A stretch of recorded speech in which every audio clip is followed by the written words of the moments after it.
Ja. Ska den vara där? Ser du det? Kan den vara där? Nej, knuffar du i den? Det är helt okej. Det blir bra.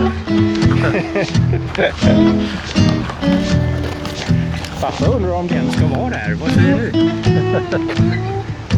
Nästa tid. Får den vara där? Är det okej? This is Ocean Bus in Gothenburg, the bus that doesn't care whether it's on land or in the river. Ja,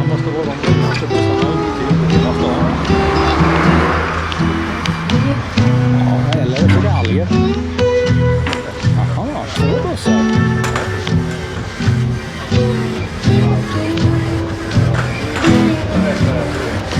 Det är ganska bokat ändå. Fortsätter du förbi?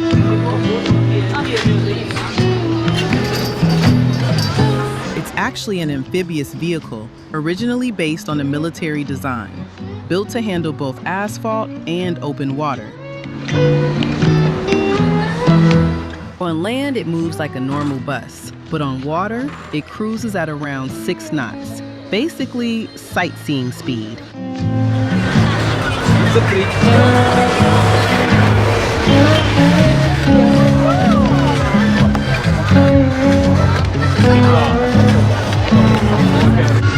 Extremt close-up.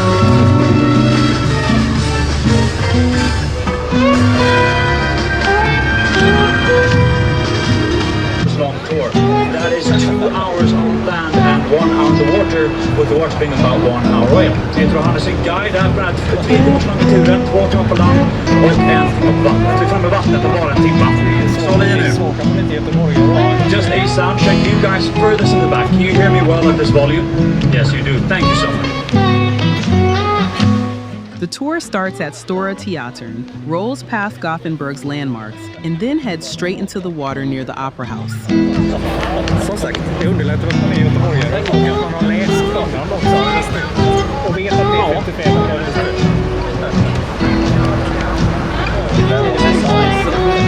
The guides are known for mixing real history with classic Göteborg humor, half sightseeing, half stand-up comedy.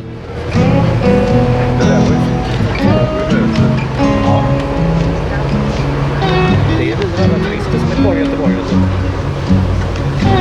Det brukar jag inte ha sett. Nah, I'm kidding. 1829 by a man named William Chalmers. Now, William was part Swedish and part Scottish, but born right here in Gothenburg. And when William founded his university, only 10 students were in attendance. But today this number has grown quite a lot to pass over 10,000 students, making Chalmers want to release his statue. The statue was built here in 1931 by a man named Carl Milles. And originally, Carl, he really wanted to make, beside his private parts, quite a lot bigger. But he was forbade by the posh ladies of the city. They told him, no, Carl, absolutely not. You cannot do that. But Carl, he was no fool. So naturally, he compensated and made the fish beside his holding a lot bigger instead.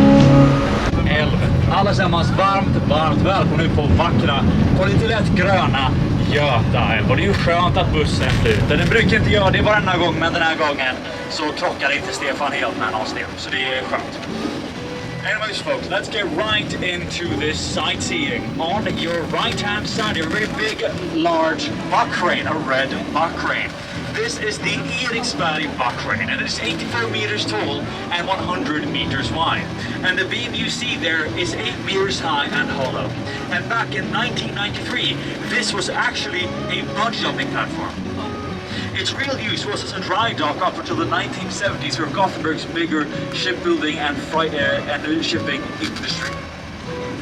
The city repainted the entire crane just 3 years ago for over 6 million euros. That is 60 million crowns to paint a crane red.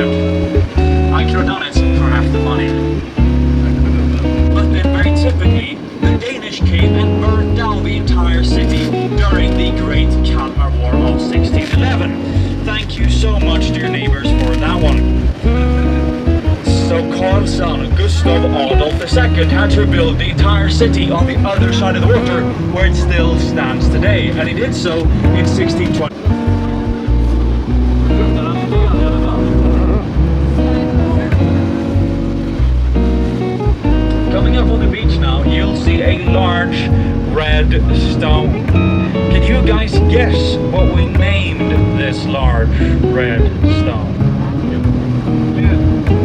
stone, röda sten. That is absolutely correct. The most creative name in all of Sweden, I'm sure of. Now you see, there's a lot of rumors around why this stone is painted red.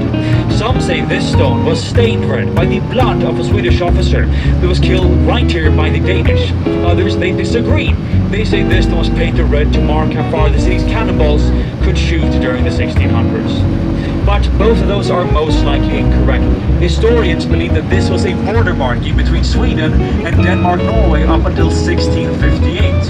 When the border moved, of course, this became obsolete and just left behind and kept up as a city tradition. Under studenter, brukar studenter också måla om stenen till massa olika färger. De målar den blå, rosa, lila, grön, alla färger som inte är röd. Men stad kom alltid ut måla om stenen till dess originella röda färg.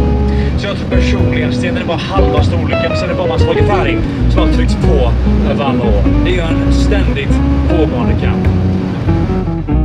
Amphibious tours exist in other cities too, but Gothenburg gives it that perfect mix of chill vibes, waterfront views, and classic Swedish humor.